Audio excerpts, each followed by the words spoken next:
Your lordships have to keep in mind when I go through the reasoning, when I go through the case law. It has the retrospective effect. No. These are prospective amendments. So क्या effect आ रहा है आपका इस proviso से? It only relates to the jurisdiction vested in by exercise of the Supreme Court. And तो इसमें क्या फर्क है? जो jurisdiction होगा उसी के अंदर करेंगे ना? ये बात तो पहले The point is, what was, when I take your lordship through the case law and one of the judgments by your lordships himself, it was a very wide jurisdiction which was being exercised. But after 26th amendment, there was some bifurcation. 191A was inserted specifically, which was not जी, और 187 की jurisdiction भी curtail की है इन amendments के, क्योंकि ये clarificatory amendments नहीं है, ये substantive amendments है. No, but what is the proviso? Provided that no. पहले मैं आता हूँ 175(2) पे. 175(2) तो is very common के जो कोर्ट को jurisdiction under the law और constitution है उसके मुताबिक वो केस का फैसला करेगा. But it was not there before. It must have some effect now.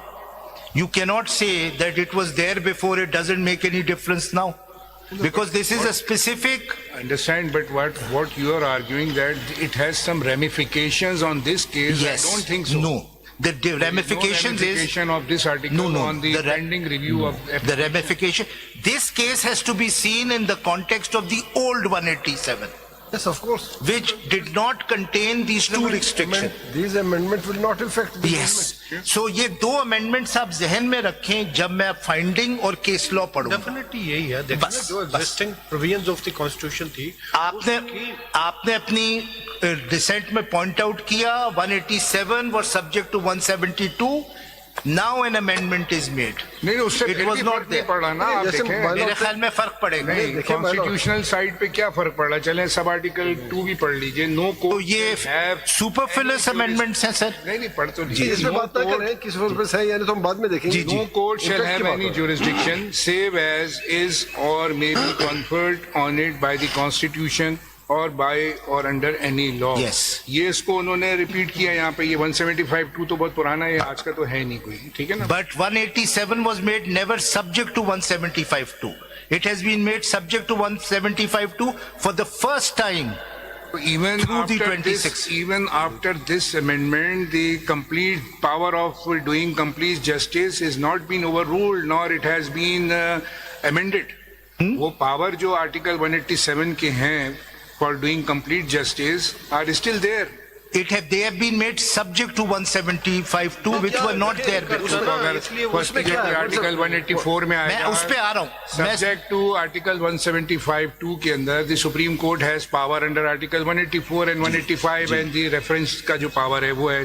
वो तो आज भी अपनी जगह कायम है. सर देखिए, मैं सिर्फ आपको ये कह रहा हूँ, इन दोनों का अफेक्ट, इस अमेंडमेंट का क्या अफेक्ट होगा इन टर्म्स ऑफ कर्टेलिंग 187, जब मैं आपको केस लॉ पढ़ूंगा फिर आपको बताऊंगा. आप सिर्फ जहन में रखिए इन दी आप 175(2) पढ़ लें. उसमें jurisdiction otherwise vested in the Supreme Court through Constitution. जी. तो Constitution में जो powers हैं वो आज भी जिंदा है. कैसे आप कह रहे हैं? देखिए सर, लेकिन इन वर्ड्स को कुछ तो मीनिंग देना पड़ेगा ना. 187 में इंसर्ट हुए, कुछ तो मीनिंग देना पड़ेगा. You are insisting us to curtail our power for doing complete justice. We are not. No, I'm not insisting. I'm simply saying, read this judgment and read the case law in the context of unamended 187. We do not think that our power of doing complete justice has been undone. Sir, very good. फिर कोई issue ही नहीं. Speaking for myself, I do not know whether my brothers have agreed to that or not. क्योंकि our power has been curtailed. अब कहाँ से आपको ये ख्याल कहाँ से आया कि हमारे इख्तियारात कम हुए? मुझे कोई ख्याल नहीं आया ये सर. मैं सिर्फ पॉइंट आउट कर रहा हूँ कि एक अमेंडमेंट की कोई मीनिंग तो होगी ना. सब्सिक्वेंट अमेंडमेंट नहीं पढ़ा जाएगा. सब्सिक्वेंट अमेंडमेंट है, उस पर वैसे नहीं अप्लाई कर सकते. जी, तो मैं सिर्फ ये कह रहा हूँ कि जो भी सब्सिक्वेंट अमेंडमेंट में रिस्ट्रिक्शंस हैं वो इस जजमेंट के हद तक अप्लाई नहीं करेंगे. अमेंडमेंट जो आई है, ये अमेंडमेंट आई है इस हद तक कि जो भी जुरिसडिक्शन सुप्रीम कोर्ट इस्तेमाल करेगी that would be subject to article 175(2) और 175(2) में वही बात बताएगी कि supreme court if your lordship is of the view no curtailment has taken place, yes. Very good. Bas. To me there is no curtailment. Bas, again you have occasion. Huh? Again you have occasion because petition By challenging 26th Amendment is pending. Yes, yes. But the point is that if the view is that there is no change, then it doesn't matter. नहीं सदीकी साहब इसको isolation में नहीं, आप हमारा भी ख्याल रखते हैं ना। जी, sorry? इसको 187 को आप आइसोलेशन में नहीं पढ़ सकते। जी, सर। इसको आप 175(2) के साथ पढ़ोगे। जी। तो ये अच्छा खासा करटेल किया गया while speaking for myself। जी। बल्कि ड्रास्टिक चेंजेस है इसमें जुरिसडिक्शन इंतहाई करटेल हुआ है। जी। तो आप हमें भी नजर रख के आर्गू कर देना। मेरा कहना यही था कि there can be two views. One is the view of your lordships that there is no curtailment. I think I would agree with your lordship that when you make an amendment in the constitution, it cannot be treated as if it has no meaning. It is a meaning. It has the meaning, but it does not curtail our powers. Sir, please. Please. The power which the Supreme Court has under the Constitution, that should still remain intact. Sir मेरा ये ख्याल है कि जब भी कोई amendment होती है चलो आप इस तरह बता दें, आपके वो तो या तो ऐड करती है पावर को या रिस्ट्रिक्ट करती है। जो आप तस्वर कर रहे हैं, सुप्रीम कोर्ट की 184 और 185, 187 के और 186 के इख्तियार, आप बता दें इसमें क्या समझते हैं, कितने कर्टेल हुए, क्या सर मैं उस पे आता हूँ। मैंने सिर्फ ये आपके सामने अमेंडमेंट रखी है, इस पे दो व्यूज ये हो सिर्फ एक पॉइंट इसमें आता है, बस ये सो मोटो जुरिसडिक्शन के हवाले से लिखा गया है 175(2) में, बस। You understand? Suo motu jurisdiction वो 184(3) में अमेंडमेंट जी, उसमें अमेंडमेंट जो हुई है, they have just that is not 187। They have linked 184(3) with 187। 187 तो अप्लाई करता है ना सर? बिल्कुल 187 है। सारा कंटेंशन ही 187 का है, उसी पे है। लेकिन अनअमेंडेड जो भी था उसकी बेसिस पे आपने आर्गू जी। And there can be two views about that. ठीक है ना? मैं सिर्फ ये कह रहा हूँ, one is the view which has correctly been expressed by पुराना वाला पढ़िए जरा, पुराना वाला पढ़िए 187 बिफोर अमेंडमेंट। देना जरा, पढ़ ले एक मिनट जरा, देखें उसमें ऐसी क्या बात होगी जो आपको इस वाले अमेंडमेंट्स में कोई रास्ता रोक रही है या कोई कर्टेल कर रही है। फिर अमेंडमेंट की क्यों सर? भैया वो तो आप उनसे जाके पूछिए जिन्होंने किए। क्योंकि दो किस्म की अमेंडमेंट्स हो सकती, क्लैरिफिकेटरी अमेंडमेंट एंड सब्सटैंटिव अमेंडमेंट। अगर क्लैरिफिकेटरी अमेंडमेंट होगी तो नथिंग चेंजेस, वो सिर्फ क्लैरिफाई करती। क्लैरिफाई कर दिया उन्होंने, क्योंकि उन्होंने सो मोटो पावर को समझते हैं कि सर 26th अमेंडमेंट अगर आप देखेंगे तो ये clarificatory amendment. What was the earlier one?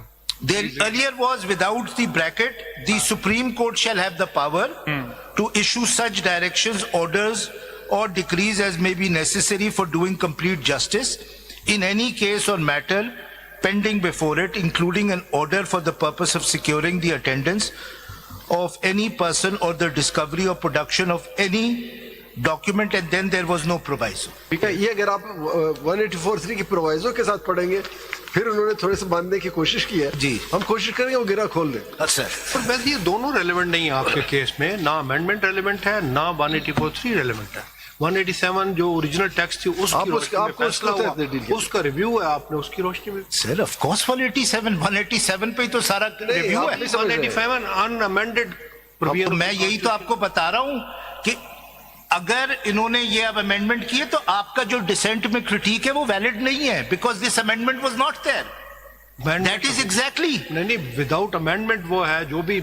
अच्छा, वो विदाउट अमेंडमेंट भी वही मतलब था, अमेंडमेंट के साथ भी वही मतलब। इस प्रोवाइजो को आप नॉट अंडर रिव्यू, इस प्रोवाइजो को आप पढ़ेंगे with the proviso. This is exactly वो मैं पार्ट पढ़ता हूँ। आपने ये कहा है 187 has to be read with 175(2) जो नहीं था 187 में, अब डाला गया। आप पढ़ तो लीजिए 184 हो या ना हो, लेट अस रीड दैट। नहीं 184 का प्रोवाइजो पढ़िए आप, जो मैं आपसे कह रहा हूँ उसकी वजह से डाला है। 184 का जो ओरिजिनल जुरिसडिक्शन है सुप्रीम कोर्ट का, उसमें जो नया प्रोवाइजो ऐड किया गया, provided that the supreme court shall not make an order और गिव डायरेक्शंस और make a declaration on its own or in the nature of suo motu exercise of jurisdiction beyond the contents of any application filed under this clause.